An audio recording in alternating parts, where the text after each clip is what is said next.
అందరికీ నమస్కారం అండి. ఆంధ్రప్రదేశ్ రెండు తెలుగు రాష్ట్రాల్లో ఎస్పెషల్లీ అస్సలు వదిలేసి కొసరును పట్టుకుని వేలాడడంలో కానివ్వండి, పంట వదిలేసి పరిగేరుకోవడంలో కానివ్వండి, మన తెలుగు రాష్ట్రాల్లో ఉన్నటువంటి కొన్ని వ్యవస్థలంతా ఎక్స్పర్ట్స్ ఇంకెవరు లేరని చెప్పడంలో ఎలాంటి సందేహం లేదు. ఈ విషయం ఇప్పుడు ఎందుకంటున్నానంటే, ఈరోజు ఎంతంటే దాదాపుగా 10-15 ఏళ్లుగా ఈ సమస్య గోదావరి జిల్లాలో ఎక్కువ. మేము గత ఎలక్షన్కు ముందు పవన్ కళ్యాణ్ గారు వారాహి సభలు నిర్వహించేటప్పుడు వారాహి ఎక్కడైతే పెడుతున్నారో ఆ సభ ఏరియాలో ముందు జనవాణి జరిగేది. ఆ జనవాణికి నర్సాపూర్ ప్రాంతంలో నన్ను కోఆర్డినేటర్ గా వేస్తే 3 రోజులు 13 గ్రామాలు తిరిగితే 13 గ్రామాల నుంచి వచ్చినటువంటి ఒకే సమస్య, యునానిమస్ గా 13 గ్రామాల నుంచి ఒకే సమస్య వచ్చింది. ఏంటి అంటే తాగునీరు పెద్ద సమస్యగా ఉందని నేను ఆశ్చర్యపోయా. గోదావరి పక్కనే ఉంది కదా, మీకు తాగునీరు సమస్య ఏంటి అంటే వాళ్ళు చెప్పింది ఏంటి అంటే గ్రౌండ్ వాటర్ పొల్యూషన్ ఎక్కువైపోయింది, గోదావరి వాటర్ కూడా పొల్యూషన్ ఎక్కువ జరుగుతుంది పరిశ్రమలు ఎక్కువ ఉండడం మూలంగా. దానివల్ల మాకు తాగునీరు సమస్య పెద్ద ఎత్తున ఏర్పడిపోయింది, ప్రతి ఒక్కళ్ళం కూడా మినరల్ వాటర్ ప్లాంట్ల మీద ఆధారపడి కొనుక్కొని తాగాల్సిన సిచ్యువేషన్ వస్తుంది అని చెప్పేసి ప్రతి ఊరు నుంచి ఇదే సమస్య చెప్పారు నాకు, నరసాపురం నియోజకవర్గం నుంచి. ఆ సమస్య ఎన్నో ఏళ్లుగా ఉన్నప్పటికీ కూడా ఇప్పటి వరకు పవన్ కళ్యాణ్ గారు పట్టించుకునేంత వరకు కూడా ఆ సమస్య మీద ఎవ్వరూ ఈ స్థాయిలో ఫోకస్ చేయలేదు. ఇంత పెద్ద ప్రాజెక్టుని తీసుకొచ్చి దాదాపుగా 23 నియోజకవర్గాలకి 68 లక్షల మందికి తాగునీరు సమస్యను తీర్చేటువంటి ఈ ప్రాజెక్టుని కేంద్రంలో ఉన్నటువంటి జల్ జీవన్ మిషన్ ద్వారా, ఘర్ ఘర్కి వాటర్ ప్రాజెక్ట్ పథకం ద్వారా కేంద్ర ప్రభుత్వాన్ని ఒప్పించడంలో కానివ్వండి, ప్రధానమంత్రి గారిని కానివ్వండి, కేంద్ర జలశక్తి మంత్రివర్యులు గారిని ఒప్పించడంలో, ఈ నిధులను తీసుకురావడంలో పవన్ కళ్యాణ్ గారి పాత్ర సింహభాగం. ఈ విషయం ఎవరు పెద్దగా ప్రమోట్ చేయడంలా క్లియర్లీ. రెండవది, ఇంకొక విషయం చాలా క్లియర్ గా చెప్పారు. ఈ రోజు పవన్ కళ్యాణ్ గారు ఎప్పటి నుంచి చెప్తూ ఉంటారు, పథకాలకు ఎప్పుడూ కూడా రాజకీయ నాయకుల పేర్లు కాదు, వ్యవస్థ కోసం పనిచేసినటువంటి నాయకుల పేర్లు ఉండాలి అని చెప్పేసి కూటమి ప్రభుత్వం వచ్చిన తర్వాత ఆ మార్పు క్లియర్ గా కనిపిస్తోంది. ముఖ్యమంత్రి చంద్రబాబు నాయుడు గారు కూడా ఈ ఆలోచనని ఆచరణ రూపంలో తీసుకొస్తున్నారు, పవన్ కళ్యాణ్ గారి యొక్క ఆలోచన రూపాన్ని. దానికి కారణం సర్వేపల్లి రాధాకృష్ణన్ గారి పేరుని విద్యార్థులకు ఇచ్చేటువంటి పుస్తకాల రూపంలో పెట్టడం కానివ్వండి, విద్యార్థులకు మధ్యాహ్న భోజన పథకం కింద డొక్కా సీతమ్మ గారి పేరు పెట్టడం కానివ్వండి. ఈ రోజు పవన్ కళ్యాణ్ గారు స్వయంగా ఎవరైతే తెలుగువారిగా గుర్తించబడ్డామో దేశవ్యాప్తంగా, ఎవరి వల్ల అయితే తెలుగు వాళ్ళకి గుర్తింపు వచ్చిందో, ఎవరి వల్ల అయితే తెలుగు వాళ్లకు ప్రత్యేకంగా భాషా ప్రాతిపదికన రాష్ట్రం వచ్చిందో, ఎవరైతే ఈ తెలుగు ప్రజల కోసం దేహం విడిచారో, దేశం కోసం దేహం విడిచినటువంటి నాయకుల పేర్లు పథకాలకు ఉండాలి, ప్రజలకు ఇచ్చేటువంటి సంక్షేమాలకు వాళ్ళ పేర్లు పెట్టడం ద్వారా వ్యవస్థకు వాళ్ళ యొక్క గొప్పతనం తెలియచేయాలి, భవిష్యత్ తరాలకు వాళ్ళ గురించి తెలియచేయాలని చెప్పేసి బలంగా నమ్మి ఈరోజు ఈ ప్రాజెక్టుకు కూడా అమరజీవి పొట్టి శ్రీరాములు జలధార పేరు పెట్టి నామకరణం చేశారు. ఎస్పెషల్ ఇంకొక విషయం కూడా క్లియర్ గా, చాలా అంటే చాలా క్లియర్ గా చెప్పారు.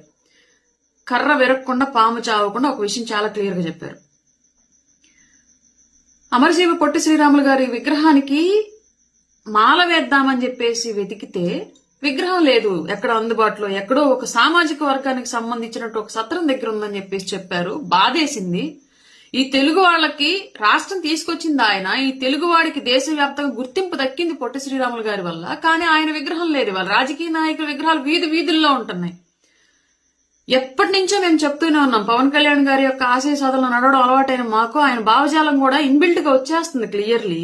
మేము అలా ఉన్నాం కాబట్టి ఆయనకి కనెక్ట్ అయినట్టున్నాము ఎమోషనల్ గా, ఎథిక్స్ పరంగా. నేను ఎప్పుడు చెప్పాను, గతంలో కూడా చెప్పాను, ఆ వాయిస్ ఇప్పుడు కూడా చాలా చోట్ల వినిపిస్తా ఉండేది. విగ్రహాలు ఉండాల్సింది రాజకీయాల్లోకి వచ్చి రాజకీయాల ద్వారా లబ్ధి పొంది వాళ్ళ ఖ్యాతిని పెంచుకొని ఆస్తులు పెంచుకొని వ్యవస్థల్లో వాళ్ళ యొక్క మార్కును పెంచుకున్నటువంటి వ్యక్తుల యొక్క విగ్రహాలు కాదు వీధుల్లో ఉండాల్సింది.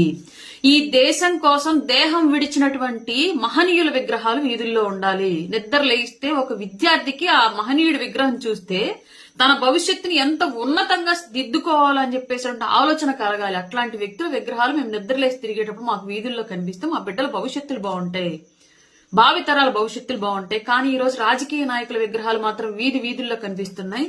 ఈ దేశం కోసం కులం, మతం, ప్రాంతం చూడకుండా రక్తం చిందించి ఈ దేశం కోసం పోరాడి దేహం విడిచిన నాయకుల విగ్రహాలు మాత్రం కులాలకు అంటగట్టి ఎక్కడో ఒక మూలను పరిమితం చేస్తున్నారు. అది కూడా కొన్ని టౌన్లలో అసలు ఉండట్లేదు. ఆ విషయాన్ని చాలా స్పష్టంగా ఈరోజు పవన్ కళ్యాణ్ గారు చెప్పారు. అది ఎక్కడా ఎవ్వరూ మాట్లాడలా. రెండోది, గత ప్రభుత్వం యొక్క రౌడీయిజాన్ని నచ్చకే ప్రజలు దించేశారు. ఆ రోజు మనం క్వశ్చన్ చేసాం, ఆ ప్రభుత్వాన్ని హేట్ చేసాం, ఆ ఫ్యూడలిస్టిక్ మైండ్ సెట్ ఉన్నటువంటి జగన్మోహన్ రెడ్డిని అధికారంలోంచి దించేశాము. కానీ ఈ రోజు కొంతమంది, ఇవాళ కూటమిలో ఉన్నటువంటి కొంతమంది నాయకులు కూడా ఈ ల్యాండ్ గ్రాబింగ్ విషయాల్లో కానివ్వండి, అవినీతి విషయాల్లో డిపార్ట్మెంట్ వాళ్ళు వేలు పెడితే బెదిరింపులు కానివ్వండి, ఇలా కొన్ని సందర్భాల్లో కొందరు వ్యక్తులు ఇలా ప్రవర్తిస్తూ ఉన్నారు. మేము కూటమిలో ఉన్నాం, కూటమి సఖ్యతని, కూటమి భవిష్యత్తుని చాలా అంటే చాలా నిబద్ధతగా కాపాడుకుంటూ వెళుతున్నాం. మాకు ముఖ్యం ఆ విషయం. కాబట్టి కూటమిలో ఎవరు తప్పు చేసినా మేము బాధ్యులమే. కాబట్టి ఆ తప్పిదం 3 పార్టీలకి వర్తిస్తుంది. కాబట్టి ఎవరు తప్పు చేసినా ఈ విషయాన్ని క్షమించం, క్వశ్చన్ చేస్తాము. మమ్మల్ని కలిపి మంచి వైపు నడిపించుకోవాల్సిన బాధ్యత మనందరి మీద ఉందని చెప్పి చాలా క్లియర్ గా చెప్పారు. ఎంత ఉన్నతమైనటువంటి స్థాయిలో ఉన్న వాళ్ళైనా సరే మీరు గనక ఇట్లాంటి బెదిరింపు ధోరణులకు పాల్పడితే, వ్యవస్థల్లో ఉన్నటువంటి వ్యక్తుల్ని బెదిరిస్తూ ఉంటే ఒప్పుకునేది లేదు. అధికార పక్షంలో ఉన్నప్పటికీ కూడా ప్రతిపక్ష వాయిస్ గా క్వశ్చన్ చేస్తూ కూటమి సఖ్యతను కాపాడుకుంటూ కూటమి భవిష్యత్తుకు ముందుకు తీసుకెళ్తూ ఉండేటువంటి బాధ్యతను తీసుకుంటామని చాలా క్లియర్ గా చెప్పారు. అది ఎవ్వరూ మాట్లాడాల.